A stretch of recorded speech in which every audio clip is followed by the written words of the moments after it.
Everybody, welcome back to the channel, and it's time for my first big board for the 2026 NBA draft. I released a summer big board last year. I'll link the video. It was horribly wrong. I had Rocco Zakarski and Nolan Traore top 5 and a bunch of misses. Point being, preseason boards to me are very difficult and don't really matter to me, but they're fun to do. So let's go through my 2026 big board 1.0. This is just going to be the lottery today. Like, subscribe, and comment, of course, if you want more. And if you're watching from your bed right now, make sure to leave an extra subscribe, and comment. And we'll talk about it as we go through, but let's get into it. As always, my boards are split up into tier groupings. The individual order doesn't really matter that much. People will be like, oh my god, I can't believe you ranked this guy 19th and this guy 20th. Well, the truth is I probably don't really care about their individual orders, especially when they're within tiers. So the first tier of this draft, everyone knows is the elite top part of this draft with Darryn Peterson, Cameron Boozer, and Dybantsa. I think at this point I view Peterson as a half tier above the other two guys, but they're all excellent players, and I've talked about all three of them a lot on this channel, so I'm not going to spend too much time. But for those who are new or don't know these guys, Darryn Peterson, 6'5", freshman guard going to Kansas, special athlete. His burst, his change of direction, his explosiveness. He's an incredible shot maker and a maniacal defensive player. 6'6", crazy wingspan, legit rim protector, tons of steals and blocks, really promising off-dribble shooter, and a phenomenal playmaker as well. He's an all-in-one offensive engine, potential number 1 pick. Watch this right here. Peterson's going to drive right here, manipulate the defender, and lay it down for an easy layup. So Darryn Peterson at 1, a half tier above Cameron Boozer at 2, who is just the most dominant interior scorer in all of college basketball. A lot of his film simply looked like this, where Cam Boozer steals in the restricted area because nobody can stop him. He catches the ball in traffic, goes up, gets fouled, and finishes. But of course, Boozer is more than just a post guy. He's a really excellent shooting prospect for his size, great touch, improving volume, and off-dribble versatility. He's also a phenomenal playmaker as well. Exceptional reading the floor on the catch, especially when he's expecting post doubles to come. We see the double team right here comes towards Boozer on the catch, and before he even sets his feet, he immediately drops that pass off to his teammate for an open layup. And while Boozer's not an elite defensive prospect to me, he's tall, very smart, and has some nice instincts as a rim protector, and just as a two-way but really dominant scoring, play finishing, but also creating, passing, shooting big man slash wing. He's more of a wing to me than a big at the next level. And then third overall, we have Dybantsa. And the easiest thing to see with Dybantsa is just his incredible shot making and shot creation ability. Look at how much space he gets on this step back 3, jumping over another prospect, Caleb Wilson, who maybe we'll talk about earlier. But look how flexible he gets and how explosive he is. His bend and burst are both special for a 6'8", 6'9" wing, and he is really one of the most gifted advantage creator prospects I've seen. His passing is just alright, and his motor on defense is very low and inconsistent, but in the flashes where he locks in, here he's guarding Darryn Peterson, he's going to block his shot, and we're going to see him go the other way, get the ball, run in transition, and pull up for a 3 right here, and that's gonna fall. So Dybantsa just a nuclear scorer, but I think everyone kind of knows about these top 3s. I don't want to spend a ton of time with them. Number 4, Nate Ament, who I view as a low-end number 1 pick. I think he's probably better than or similar level to a Ron Hollins type player, or just a great top 3 to 5 player. I think some people are kind of sleeping on Nate Ament, and I haven't really talked about him much on the channel.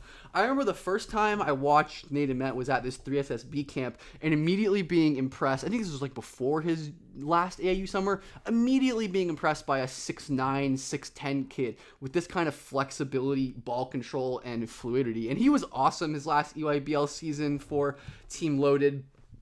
Like I said, 6'10", exceptional shooter. Look at him hit this no-dip moonball corner 3. He has the high, quick release. He can shoot off the dribble as well. Hits a nasty step-back 3 right there. And he can legitimately shoot off movement, come off dribble handoffs as well. He's just such a dangerous, dynamic on- and off-ball shooter who has a ton of potential in that area. But I think the intriguing next steps are going to be his handle and his two-point shot creation. He's not a great finisher or two-point scorer, and you can see that he's very skinny. Once again, I love his ball handling here. He's going to cross over a couple times, spin move, pump fake, little step through into a floater. But again, that's a very tough shot he's creating, and Ament does rely on a good amount of tough shots just in his general shot diet, but I think his playmaking has gotten better as well. I love his ability to just basically read, just read the basic pressure here, dribble the ball out, and make a simple swing pass to the corner, resetting the offense. Eventually, his team's going to get a wide open three that they end up making because of his gravity. And Ament is an excellent defensive player as well. He had one of the best defensive stretches of anyone I saw in this class against Darryn Peterson at the end of this game right here, where first he guards him in space, contests the pull-up, and forces a miss. And then a couple possessions later, he's guarding the inbound. He's going to chase around screens, change directions, and totally shut off Peterson's spin move right there. Later in the game, he's going to guard Peterson again, switch off of him, but then he's guarding at the rim right here. He's going to end up switching back onto Peterson, and he's going to get a stop here on another little short floater, which is, again, it's a makeable shot for Peterson, but that's really great job by Ament using his length and staying in front of him. And one more possession here, guarding the screen, sliding his feet with Darryn. He takes a big bump backwards, but draws an offensive foul. Like, his two-way upside is massive. And he's been compared to like your Jabari Smith, your Reese's Share type prospects. I prefer Ament to all of those guys at the same stage. I think he was just so much more dynamic on offense, whether it was for his versatile movement shooting or what he can do in defense. But like I said, the 2-point scoring is a worry. He really does struggle to separate, and like his lift at the rim, I do think there could be some immediate struggles with his translation to the college level because of that lack of vertical pop and strength. But overall, I think he's a phenomenal prospect. Big 3-and-D plus swing. These are really valuable players in the NBA, especially when like Ament, they're more than just spot up shooters. So Nate Ament, I think, is my clear tier 2. And then the next group we have our tier 3. These are guys I think are like mid to high lottery prospect. I have 5 guys who we're going to talk about. The first of them I've already done a video on, Jayden Quaintance. And if it wasn't obvious, these are their draft ages next to. So how old they're going to be on draft night 2026. Quaintance played at Arizona State last year, but he was not eligible for the draft. And his production was pretty crazy. 9.8% block rate as a 17-year-old freshman. Decently efficient, but not so much for a big. And the main red flag with Quaintance is his shooting. Under 50% from the line, under 20% from 3. It's really not great. But then you watch him play, and he might be the easiest prospect of anyone outside of the top 3 in this draft to sell just based off of a couple of highlights. Quaintance switched on to, 3rd overall pick, VJ Edgecombe, opens his hips and spikes his shit off of the glass. And then he's matched up right here against Henry Vasar, a great big who's going to UNC, blows right by him off the dribble and dunks on his head. And then Jayden Quaintance is going to get the ball in the post. He's going to go up against a smaller player, see a double team come from the baseline, and pass it on the interior. Like, these 3 plays are all you need. Just sell someone on the crazy stuff that Jayden Quaintance does. He's a very raw shooter, like we said. He's like 6'9", 6'10", can't shoot. Still very raw on both ends, but the potential this year at Kentucky is enormous. Like I said, I have a video on Quaintance, which I'll probably link somewhere. Number 6 is one of my favorite prospects who I haven't talked about on the channel yet. That is Karim Lopez, Mexican forward who plays in the NBL. And his driving is the most impressive part of his game to me, especially off the catch, where he uses his strength. And the fact that he's one of the younger players in the draft, he's going to turn 19.2 on draft night, or he'll be 19.2 on draft night. His combination of athleticism, like, you can see a pretty already strong frame. You can see the power to push this defender back, and he's got nice touch to decelerate and finish. So his combination of handling and touch and skill, honestly really rare and pretty exciting. You see him scoring here pretty easily on a big. I love this hop step at the end of the play. Gets onto 2 feet right there. Actually, or is this like a 1-step Euro? I think I may have. That's kind of like more of like a super long Euro step where he gets to the other side of the big man. You can see Lopez isn't really a shooter at this point. Like, defenses can sag off him, but he has the handle and the coordination still to beat bigs off the dribble and then use his strength and power. Like, it was a really small sample, but he was like a comically efficient driver, by far the most of anyone in this class. He's not a perfect player, though. Definitely needs to improve his handling tightness, where defenses can pretty easily just put their hands in the area of Lopez, and oftentimes he'll drop his handle. But in transition, that's less of an issue. And man, look at him going behind the back, bump, Euro step, deceleration. Like, his ability to create shots like that in the open floor. And he's not like an S-tier athlete by any means, but he is pretty explosive, and he can definitely get up and dunk the ball and make some plays in the half court. So this is one of the best, just like versatile, all around wing scorer bets in the class. And his strength, like I said, truly phenomenal. Look at this defender right here. He gets 2 hands digging on the ball or on Lopez, and he still Euro steps through 2 defenders and gets the ball up and draws a foul. Like, absolutely ridiculous. Lopez going to come around here, go behind the back, cross over, bump, and then he's going to end up kicking it out. Like, he's an okay passer. He can see basic reads. He's not going to make any crazy plays. Like, I wouldn't expect Lopez to ever be a passer who's, like, reading this cut and finding that on the backside. But he can definitely make simple passes out of his own drives, which I think is a good sign. And he'll occasionally take some like movement threes and stuff. His defense is the shakier side of the ball right now, which again, he was an 18-year-old playing in a professional league, but he was constantly like botching off-ball switches, struggling to close out, fouling when he didn't need to. A lot of the kind of issues you see from a lot of young players. Like, he's the low man here. Once again, we see him reach on a closeout, get saved by Taco Fall right there, swatting in the middle. Again, we see him struggling to read that off-ball flare screen. So I'm going to be watching closely his team defense. He has a nice shot blocker. There's potential for him on the ball. And I think his defensive potential is pretty solid, even if I'm not convinced of him ever being like an all-defense kind of player. But you can see there are flashes with his physicality and his movement. And he's someone I think is a solid top 5, 6 prospect in this class.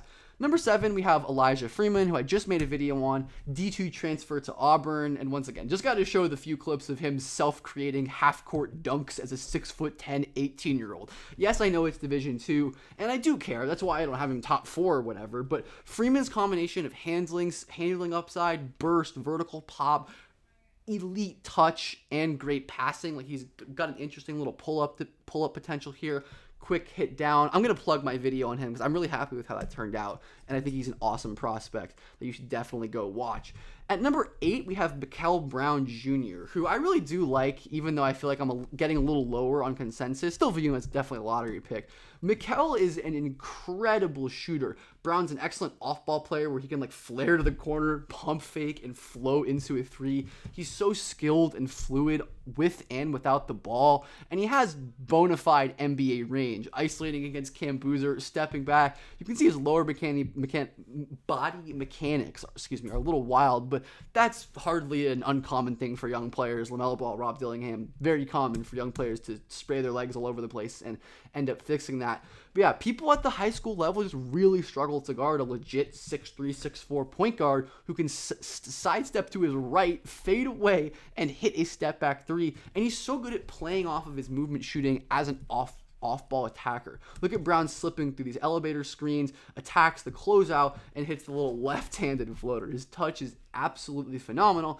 And then the other part of Brown's game is he's one of the best passers in this draft class as well. I think he probably is the best skip passer in the class. And the way he's able to uncork some of these like contested long-range cross-court passes to get open shots for his teammates is crazy. Obviously requires like the confidence and audacity to throw these passes, but the skill level, the fact that he can do it with both hands, obviously that's a little two-hander there, can end up creating a great opportunity for his team. Once again, his skip passing is phenomenal. And of course he can make, interior pick and roll reads as well. We're going to see Brown here get the ball on the right wing. He's going to get a pick and roll from his teammate. He's going to get doubled here, trapped in the corner, and just I have no idea how he got that ball out. This is an incredible play. Look at Brown get squeezed to the baseline, somehow see his big man open in the middle, and then find the pass for the wide open layup. Really, really impressive the way that Brown sees the floor. My main concerns with him are, one, the fact that he's a bit older for a freshman, which does worry me, but it's not the end of the world. Like Queen was too, and I loved Queen. But his lack of interior creation and two-point scoring is like one of the biggest red flags to me for young point guard prospects. He often will like have an advantage or a chance to get by to the rim, and then just kind of won't take it. He'll fade away. He'll avoid contact. I think his burst is like pretty solid, but definitely the lack of like strength and explosiveness at the basket are real issues. He doesn't draw a ton of fouls relative to position. He doesn't get to the rim a ton relative to a lot of high-level guards. And this is definitely the number one issue I'm going to be paying attention to. And it's why I view Brown more as like a high-level combo, really more than I think a lead guard at the next level. But I still do think he can be a very legit combo type player. But man, I just wanted to include this insane block. His defense is inconsistent for sure, like most high usage young point guards, but man, That's a sick play. But I have Mikel Brown at 8, going to Louisville, if I didn't mention that. I'm going to try to be better about mentioning these. And at number 9, the last player in this kind of mid-high lottery tier, I have Caleb Wilson, freshman, going to North Carolina. This one play is a great kind of summation of Caleb Wilson's strength. He's right here. This is Tunde Yesufu, another highly touted prospect. Look at his length right here, exploding, contorting in midair to block the shot. Yesufu's going to end up making that shot. Wilson, we're going to run the ball down the floor. Wilson's going to eventually receive the pass here. Great cut right there. And just, oh my God. That is, oh my God. Off of 2 feet, straight over a guy who barely, oh my goodness. He is a nutty athlete. And Wilson, the 2024 EYBL season, had a strong case to me as the best defensive player there. Got so many steals and blocks. Here he is, first off guarding off Tyrone Stokes and cutting off his drive. Then he's going to switch on to AJ Dybantsa, funnel him to the baseline, and then block his shit from behind. Like, Wilson's incredible explosiveness and length makes him a freaky defensive prospect who already we can see his ability to match up with like NBA body athletes on the wing. Few guys have his foot speed and quickness and length, but also just great instincts and awareness. But like I said, his switch defense, again, guarding his future teammate, Derek Dixon, actually, right there. And then he's going to dig the ball out and end up forcing out of bounds. Like, he is a phenomenal defensive prospect. He can read plays off the ball. This is one of my favorite examples of just Wilson being a smart off-ball, high-field defender, which is a trait I really value. He sees that he is kind of guarding 2v1 here in the zone. He has to guard the interior and the exterior. He takes away this pass on the drive, but he realizes that this passer isn't looking at him anymore, so he darts out to the corner where the pass is going, and he has the incredible length, of course, to just put his hands up, deflect passes, and kind of like be in 2 places at once. So Wilson is one of the better defensive prospects in the class, but his offense is a big worry to me. He's just like a transition, cutter, play finisher guy as a 4 right now. He's a pretty non-threatening shooter. Like, he's pretty wide open from the mid-range, takes a second. He was a very inefficient shooter, jump shooter from pretty much all over the floor. And Wilson, you can kind of see how that affects how teams played against him and how he struggled right here. This is a great little action that Knight Riders runs. We have a side pick and roll into a handoff right here just for Boozer to get downhill. But this defender can fill in the gap because Wilson's not a shooter. He doesn't have much space to drive, and then he ends up just like losing the ball. And then he's going to hit a nice little floater here. Great touch on that shot. But yeah, Wilson is one who I'm pretty undecided on still, but I do lean positive.